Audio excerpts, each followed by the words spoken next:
देखिए 8.1 के बाद आज हम स्टार्ट करने जा रहे हैं 8.2। 8.2 में पहले कुछ स्पेसिफिक एंगल्स की ट्रिग्नोमेट्री रेशियो पे वैल्यू निकालेंगे। कैसे? जैसे देखिए हम निकालते हैं 0 पे, जो मोस्ट सबसे ज़्यादा यूज़ होंगी हम निकालेंगे 30 पे, हम निकालेंगे 45 पे, हम निकालेंगे 60 पे और 90 पे। तो जी इस टेबल को देखिए जब हम बहुत ज़्यादा यूज़ करते हैं तो हमें वैल्यूज़ याद हो जाती हैं। सबसे ज़्यादा वैल्यूज़ होती हैं साइन 30, 45 और 60 में। साइन की याद होनी चाहिए और कॉस की याद होनी चाहिए, tan की हम खुद बना लेते हैं। अब करेंगे कैसे? देखिए अगर कभी भी भूल जाएं कैसे भी, ठीक है, तो कैसे याद रखना है कि अपने हाथ को ओपन करिए, किसी भी हाथ को ओपन कर लो, ठीक है। जब हाथ को ओपन करोगे तो ये मान लीजिए ये था आपका अंगूठा और यहाँ से ये पहली उंगली, फिर दूसरी, फिर तीसरी और चौथी का गैप जो है, चौथी उंगली का जो गैप होगा वो थोड़ा ज़्यादा होगा। तो पहली वाले के गैप को हम मानते हैं, इसको रखते हैं 0 पे। ये हो गया किस पे? 30 पे। तो मतलब यहाँ गैप कितना हुआ? 30 का। ये कितने पे हुआ? 45 डिग्री पे। ये 60 पे, क्योंकि इनके बीच का गैप कम है तो 15-15 डिग्री का गैप हो गया। 30 के बाद 45, 45 के बाद 60 और ये गैप ज़्यादा है तो हमने इसे कितने का रखा? 30 का गैप। तो यहाँ आता है हमारा 90। अच्छा, ओवरऑल बीच में गैप्स कितने हैं? 1, 2, 3, 4। कितने गैप हैं? 4 गैप हैं। अगर इनिशियल पोजीशन से स्टार्ट करो तो ये 0 पोजीशन मानते हैं हम इसे, इसको मानते हैं फर्स्ट पोजीशन, ये सेकंड पोजीशन, ये थर्ड पोजीशन और ये फोर्थ पोजीशन। ऐसे याद रखना। गैप कितने बीच के बताइए? बीच के गैप है 4 गैप हैं।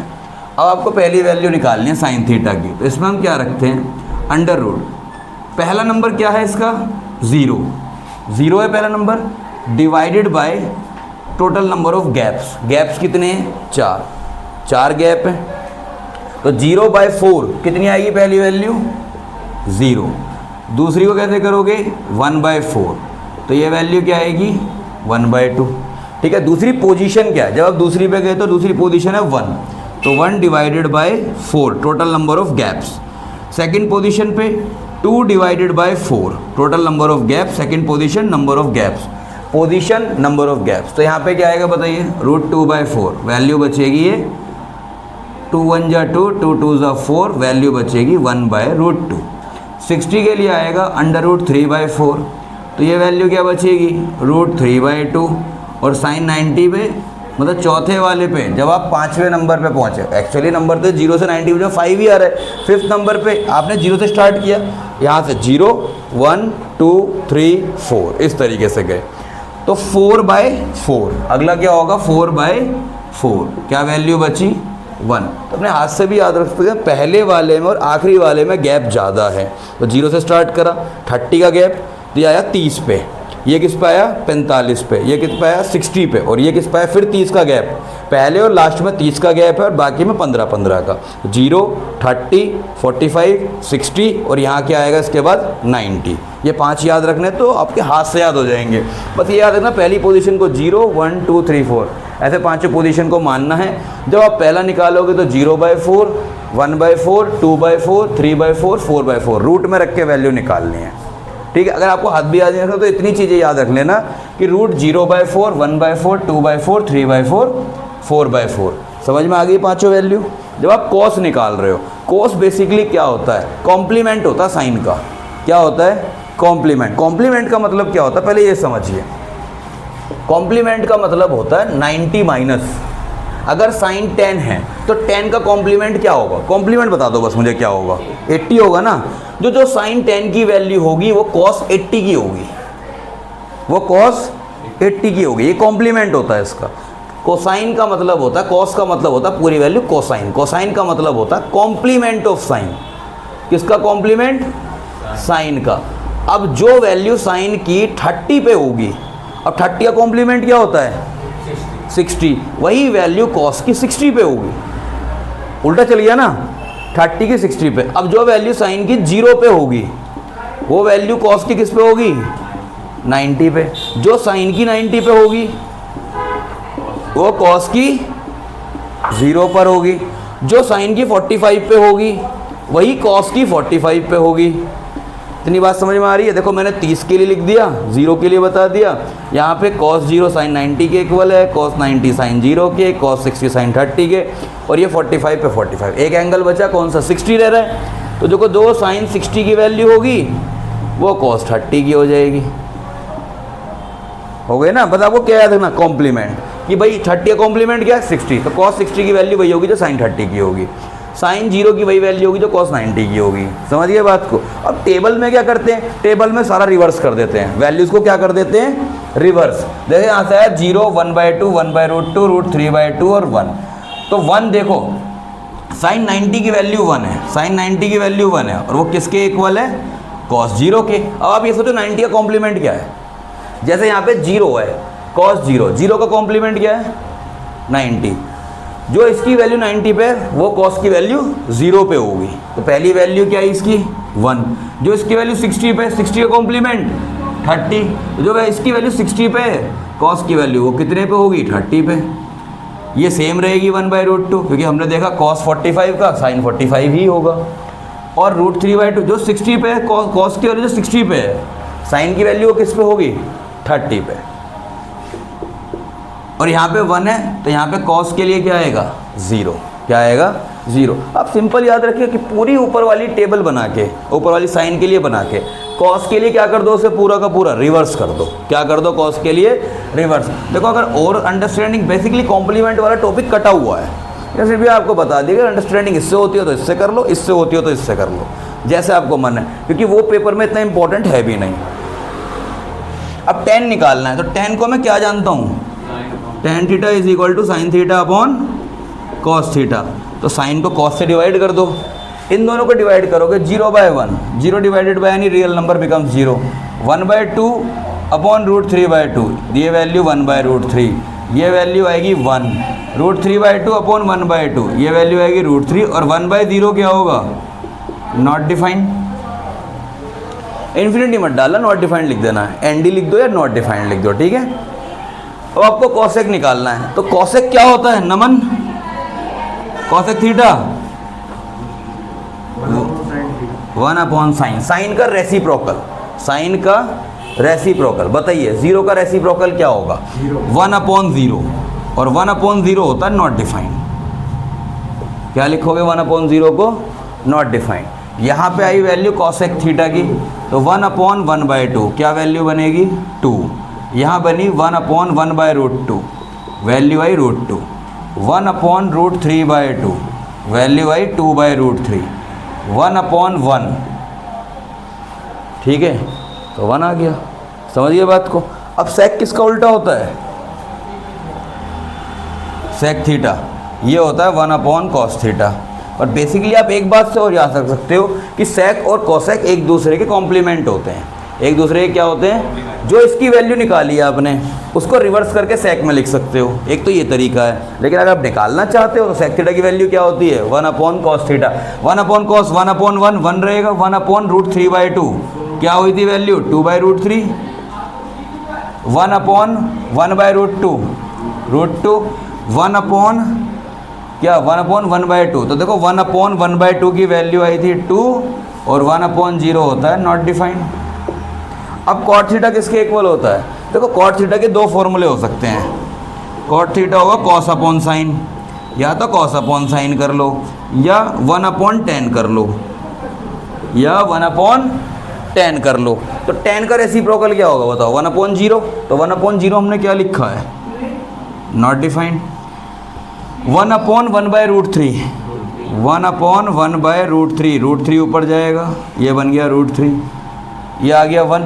आप डायरेक्ट अगर करना चाहते हो तो जो tan की वैल्यू आई है, जो tan की वैल्यूज आई हैं सारी, उनको क्या कर दो? रिवर्स करके लिख दो। यहाँ पे ये वैल्यू आई √3, तो क्या लिखोगे इसे?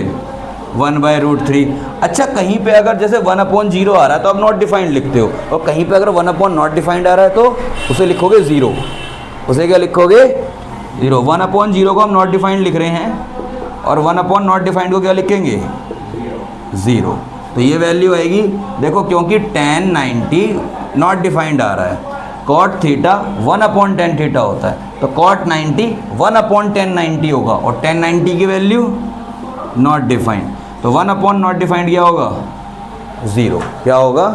ज़ीरो। तो इस टेबल को बना लीजिए पहले ढंग से, ये आपको बनानी आनी चाहिए। एक दो बार और वीडियो को देखिए ना, अच्छी तरह बनानी आ जाएगी। बस कैसे देखो, फास्ट ट्रैक पे कैसे याद रखेंगे, root 0/4, root 1/4, root 2/4, root 3/4, root 4/4।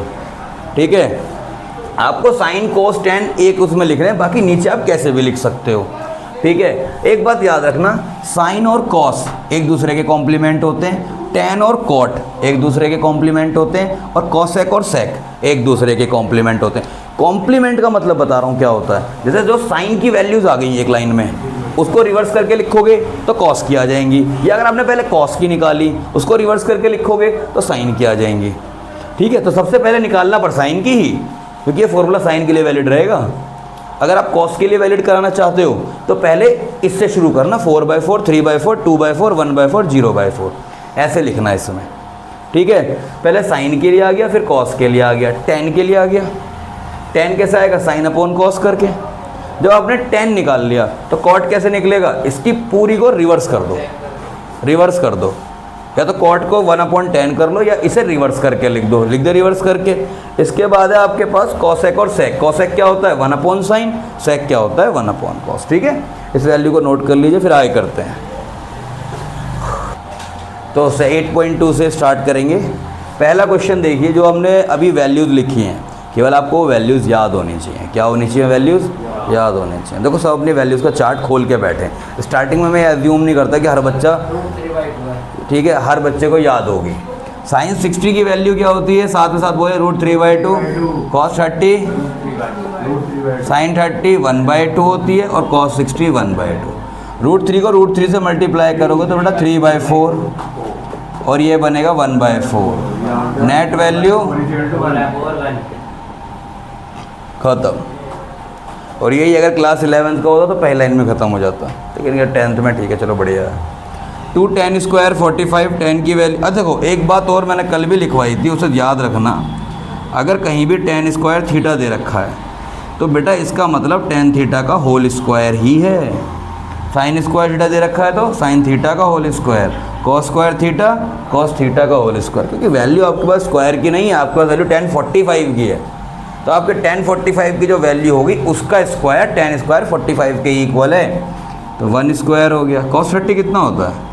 Root 3/2, और साइन 60 रूट 3/2। और देखो ये प्रॉपर इससे यहीं के यहीं कट जाएगा, तो 2 × 1 का स्क्वायर, आंसर हो गया 2। ठीक है जी। यहाँ पे देखो cos 45 upon sec 30 plus cosec 30, ये वैल्यू आई 1/√2। डिनोमिनेटर में क्या आ रहा है? sec 30 की वैल्यू किसके को? sec 30 को याद रखो, cos 30 का रेसिप्रोकल 1/cos 30। अभी मैंने cos 30 की वैल्यू रखी थी यहाँ पे रूट 3/2, तो sec 30 क्या होगी? 2/√3। cosec 30 कितनी होगी? sin 30 की होती है 1/2, तो cosec 30 की रेसिप्रोकल 1/2 का रेसिप्रोकल क्या होगा? 2। समझ में आई इतनी बात? आई थी बात समझ में? अब आपको क्या करना है? डिनोमिनेटर को रैशनलाइज करेंगे। क्या करेंगे? डिनोमिनेटर को रैशनलाइज। ये आया 1/√2, ये है डिनोमिनेटर। इसका एलसीएम ले लो पहले तो, या तो एलसीएम ले लो, या इसे रैशनलाइज करके 3 को ऊपर भेज दो, जैसे मन करे वैसे कर लेना, लेकिन एक बार करोगे फिर दोबारा करना पड़ेगा रैशनलाइज। ठीक है, तो इसका एलसीएम लेते हैं जरा। क्या बनेगा ये? 2+, क्योंकि इसका डिनोमिनेटर क्या है? 1। रूट 3 और 1 का एलसीएम क्या आएगा? रूट 3। क्या आएगा? रूट 3। 2 यहाँ पे ऑलरेडी है, 1 को मल्टीप्लाई करोगे रूट 3 से, रूट 3 मल्टीप्लाई होगा 2 से, तो क्या वैल्यू बनेगी? देखो सिंपल बात याद रखते हैं, रूट 3 को 1 से करा तो इसका एलसीएम बन गया। अब 1 की 2 में कर दो, रूट 3 की 2 में कर दो, इधर रूट 3 की इधर वाले 2 में कर दो, 1 की इधर कर दो। अगर दोनों नंबर अलाइक है ना, मतलब x और y का आप कभी एलसीएम ले दो तो xy आएगा, फिर x को इधर y को इधर, ऐसे क्रॉस मल्टीप्लाई कर देते हैं। रूट 3 और 1 का एलसीएम क्या आएगा? रूट 3 आएगा, फिर 1 की मल्टीप्लाई 2 में कर दो, और रूट 3 की इस वाले 2 में कर दो, तो एलसीएम क्या बना पर? रूट 3। अब ये 1/2 है, ये 2 + 2 रूट 3 है, और डिनोमिनेटर में रूट 3 है। बेटा जब ये वाली संख्या, ये वाली वैल्यू जो रेशनल में फॉर्म में लिखी है, जब ये ऊपर जाएगी तो ये क्या हो जाएगी? रेसिप्रोकल। जब ये डिवाइड से ऊपर जाके मल्टीप्लाई होगी तो मल्टीप्लाई कैसे होती है, रेसिप्रोकल होके। कैसे मल्टीप्लाई होती है, तो ये ऐसे लिखी जाएगी, देखो इसे 1/√2 इंटू, देख लो पहले ये दिख रहा है इतना नमन, ये 1/√2, यहाँ पे क्या है देखो √3 ऊपर आएगा, √3 आया ऊपर। इस 2 और 2√3 में से क्या कॉमन ले सकते हो ये बताओ, 2 कॉमन ले सकते हो तो ले लो। क्या बचा अंदर, 1 + √3, उसे लिखो √3 + 1। क्या लिखो, √3 + 1। इतनी बात समझ में आई। अब डिनोमिनेटर में इर्रेशनल पार्ट कौन सा है ये बताओ, डिनोमिनेटर में इर्रेशनल पार्ट कौन सा है। एक तो √3 + 1 है तो इसको रैशनलाइज करो, √3 - 1/√3 - 1, और एक क्या है √2, इसको भी रैशनलाइज कर दो लगे आ तो। इतनी बात समझ में आ गई। ऊपर क्या बचा देखो बेटा, √3 × √2 दैट इज √6, क्योंकि √a × √b किसके इक्वल होता है, √ab के। तो फॉर्मूला लिख लो यहाँ पे अगर लिखना हो तो √a √b that is nearly equal to √ab, किसके इक्वल होगा, √ab के। तो √3 √2 ये वैल्यू आ गई √6, क्या आ गई √6, और क्या बचा ऊपर √3 - 1। अब डिनोमिनेटर में देखिए, जब आप इस √2 की इस √2 से मल्टीप्लाई करोगे तो 2 आएगा, एक 2 आ गया, एक 2 ये रहा, डॉट का मतलब मल्टीप्लाई समझना, ठीक है। ये हो गया एक और दे देखो √3 + 1 और √3 - 1, तो a + b × a - b कितना होता है, a² - b², तो कितना आएगा ये देख जरा, √3 का स्क्वायर -1 का स्क्वायर। यहाँ तक वैल्यू समझ में आ गई बेटा। √6 × √3 कितना होता है नमन, √18 और √6 अपॉन 2 × 2 = 4, और √3 का स्क्वायर 3, और 3 - 1 2, 4 × 2 = 8। अब √18 को क्या लिख सकते हो, देखो मैं सॉल्व करूँ √18 को, 2 3 3 3√2 बचेगा, तो लिख लो इसे 3√2 - √6 अपॉन 8, 3√2 - √6 अपॉन 8, क्या ये 18 बेटा रूट है, तो रूट ऐसे नहीं माइनस होता, इर्रेशनल क्वांटिटीज़ होती हैं ये, आपके रियल नंबर थोड़ी है जो आप माइनस वाला बताते हो, रियल नंबर के लिए ऑपरेशन, ये किसके लिए ऑपरेशन है, डायरेक्ट रेशनल अगर हो तो √18 को √6 में से आप डायरेक्ट माइनस नहीं कर सकते, ठीक है। रेशनल में कर सकते हैं, इर्रेशनल में नहीं कर सकते, ठीक है। समझ में आ गई बात। मैंने रियल बोल दिया, शायद रियल नहीं, ये भी इर्रेशनल भी रियल ही होते हैं, ठीक है। लेकिन √18 को √6 में से जब आप डायरेक्ट नेचुरल माइनस कर देते हो, 18 - 6 12, यहाँ मत कर देना, इसलिए मैंने पूरा अलग लिखा है, 3√2 - √6 अपॉन, आंसर क्या है 8। डिनोमिनेटर कैसा रहना चाहिए आपका, रैशनल, कैसा रहना चाहिए, रैशनल, इसीलिए रैशनलाइज करते हैं शायद हम, ठीक है। ये क्वेश्चन देखो थोड़ा फिरंगी क्वेश्चन है। sin 30 कितना होता है, 1/2, tan 45 1, cosec 60 कितना होता है, cosec 60 के लिए जाओ sin 60 पे, sin 60 साइन का उल्टा होता है कोसेक, तो sin 60 कितना होता है, √3/2, 1/2, sin 60 √3/2 होता है, तो ये 2/√3 आएगा अपॉन sec 30 कितना होगा, sec 30 2/√3, क्योंकि 1/cos 30 होगा, cos 30 की वैल्यू होती है √3/2, तो इसकी क्या होगी 2/√3। cos 60 कितनी होगी 1/2, और cot 45 की 1। तो नियरली अगर इसका एलसीएम देखूं तो कितना आएगा, देखो ऊपर वाले पार्ट का भी एलसीएम आएगा 2√3, और डिनोमिनेटर वाले पार्ट का भी क्या आंसर आएगा 2√3। पहले आप न्यूमरेटर सॉल्व करो, न्यूमरेटर ये है जो इस लाइन के ऊपर है, 2 यहाँ पे क्या था 1, और यहाँ पे क्या है √3, एलसीएम 2√3 आएगा इसका। पहले के पास क्या है 2, क्या नहीं है √3, तो ऊपर √3 डालो पहले उसके पास। इसके पास क्या है 1, क्या नहीं है पूरा 2√3, तो पूरा 2√3 आएगा। इसके पास क्या है √3, क्या नहीं है 2, तो कितना आएगा 4। इतनी बात समझ में आई ना मन। ये फिर अपॉन आ गया, फिर 2 और √3 का फिर से एलसीएम, यहाँ पे 1 है, 2 और √3 का एलसीएम क्या आएगा 2√3 अगेन। इसके पास क्या है √3, क्या नहीं है 2, तो 2 2 ज़ा।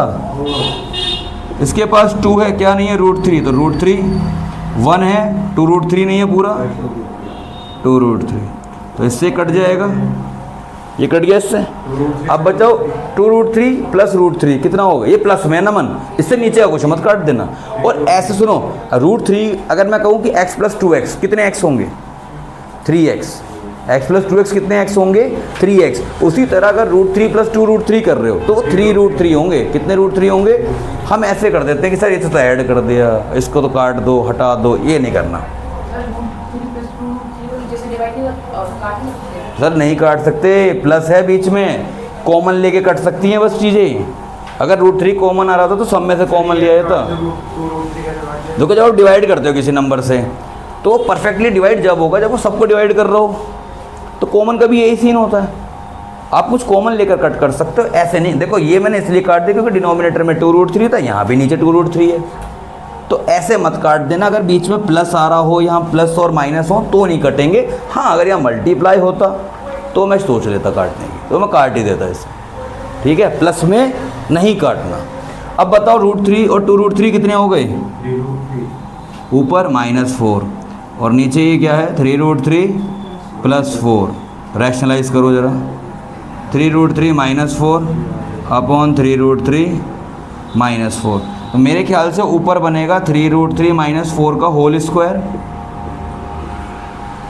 क्योंकि देखो a - b तो क्या बनेगा a - b का होल स्क्वायर। तो कोई क्वांटिटी अगर खुद से ही मल्टीप्लाई हो रही है, मान लो 2 अगर 2 से ही मल्टीप्लाई हो तो क्या बनेगा 2 का स्क्वायर, तो एक वैल्यू क्या बनी 3 √3 -4 का होल स्क्वायर।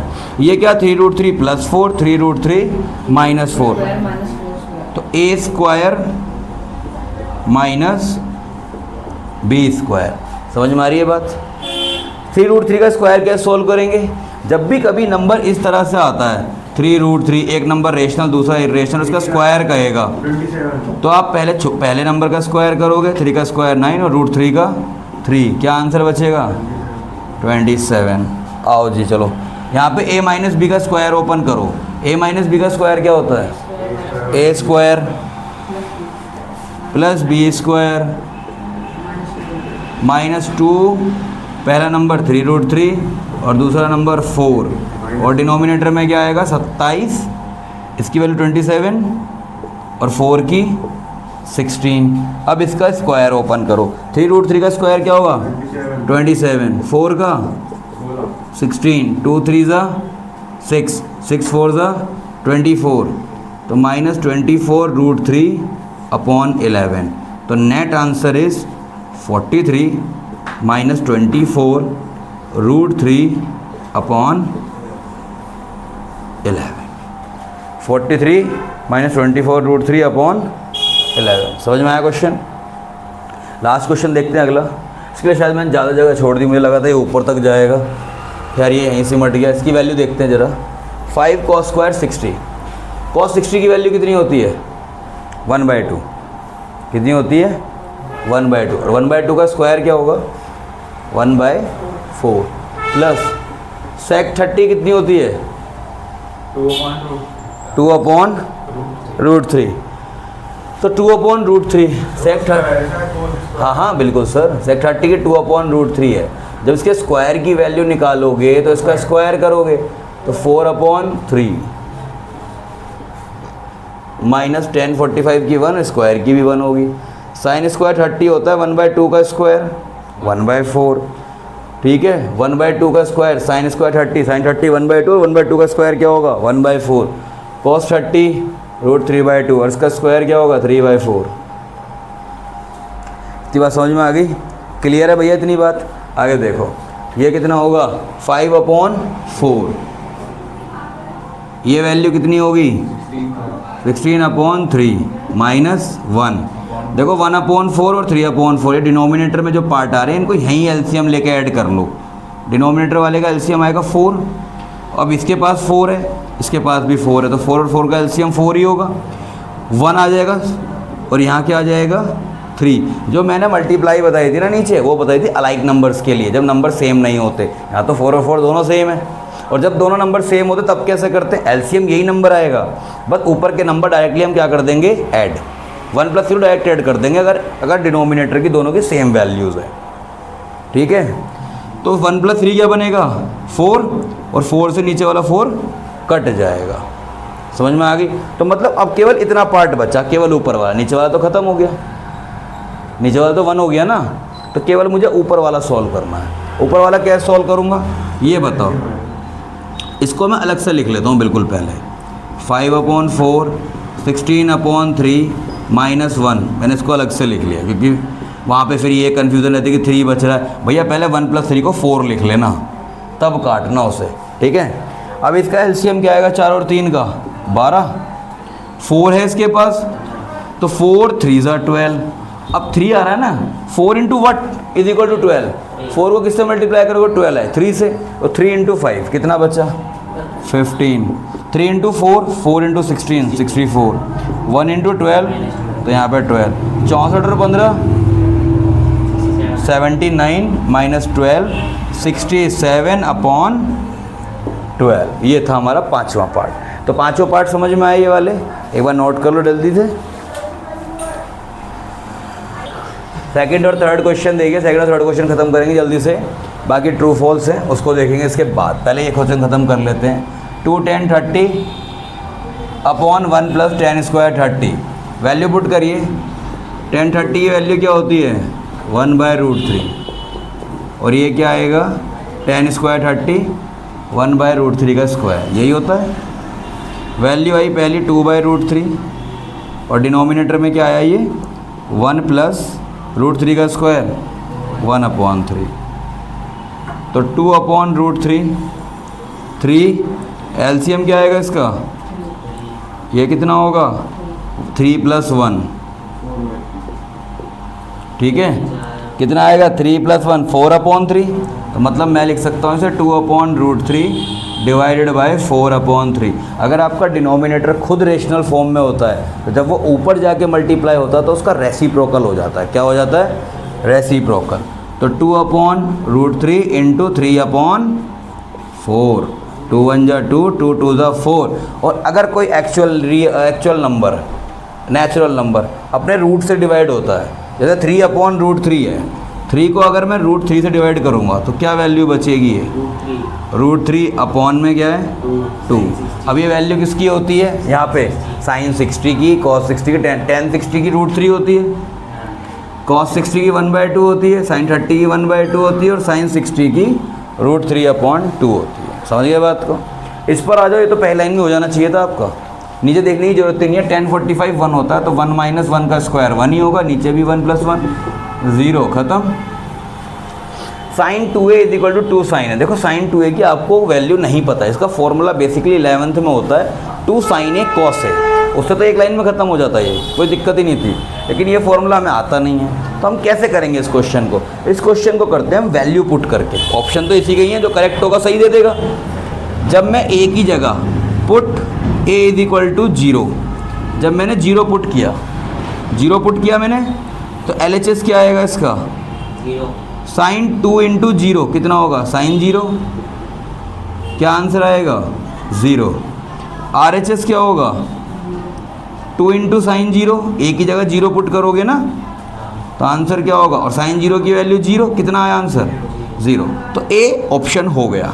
अब sin 30 पुट करो, पहला ऑप्शन पुट किया, जब सेकंड में मैं पुट करूँगा पुट A = 30,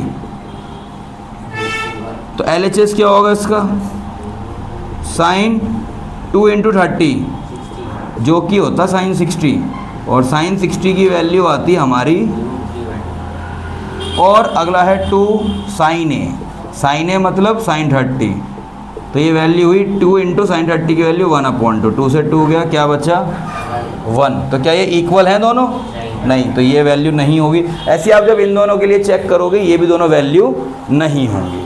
ठीक है, इस केस में अगर कोई भी ऐसा एंगल बनता है जहाँ आप उसे सॉल्व नहीं कर पा रहे, तो आप एंगल की वैल्यू डाल दो। ठीक है, देखो जब आप 60 पुट करोगे sin 2 × 60, तो ये 120 आ जाएगा। 2 इंटू 60 कितना होगा 120, और आपको पता है 120 के लिए हमने नहीं पढ़ा, फिर 45 के लिए चेक कर लेना, ठीक है। अब इस क्वेश्चन को देखो, यहाँ पे कह रहा है 2 tan 30, tan 30 कितना होता है 1/√3, और 1 माइनस tan स्क्वायर 30 कितना होता है 1/3, और 2/√3। जब इसका एलसीएम लोगे नमन कितना आएगा 3 माइनस 1, तो 2/√3 अपॉन 2/3। 3 से 3 नहीं, सॉरी ये 3 है बेटा, अभी नहीं काटेंगे, पहले से सही फॉर्म में लिखो, नहीं तो कंफ्यूज हो जाओगे। अगर आप यहाँ 2 से 2 भी काट सकते हो, फिर आप रेसिप्रोकल लेने में कंफ्यूज हो जाओगे।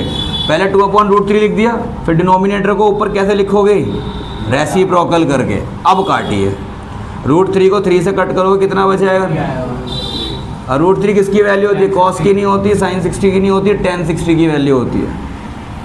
ये हो गए भैया चारों क्वेश्चन खत्म। अब देखो ये लास्ट क्वेश्चन है, बहुत जल्दी करेंगे इसे। tan a प्लस बी, देखो दोनों एंगल एक्यूट होने चाहिए, तो वहाँ पे ये जरूर लिखा होगा क्वेश्चन में, a, b greater than equal to 0 और लेस देन 90। ग्रेटर देन 0 या ग्रेटर देन इक्वल टू लगाओ या ना लगाओ, इसमें हम ज़्यादा पढ़ेंगे भी नहीं, क्योंकि हमें निकालना ही 90 के बीच में, हमें दे ही रखा 10 तक, पढ़ी हम यही रहे हैं। कोई बात नहीं, देख लेंगे उसे भी, वो तो आंसर में आ जाएगा। tan a प्लस बी √3 के इक्वल होता है। नमन √3 वैल्यू कहाँ पे होती है tan 60 की। कंपेयर करो, बाहर भी tan यहाँ भी tan, तो a प्लस बी किसके इक्वल आएगा 60। बन गई एक इक्वेशन। अब दूसरी बनाओ, tan a माइनस बी किसके इक्वल 1/√3 के, तो 1/√3 किसके इक्वल tan 30 के। तो बताइए a माइनस बी कितना। अब दो इक्वेशन हो गई, दोनों में लगाओ एलिमिनेशन, लिखो यहाँ पे from first and second, from first and second a plus B 60, a minus B 30, b को एलिमिनेट करो, 2a कितना आएगा 90, a कितना होगा। अब डालो from first a plus B कितना, a कितना, b कितना आएगा 15 डिग्री। आंसर जो है उसे ब्रैकेट में डाल दिया करो, ठीक है, हो गया।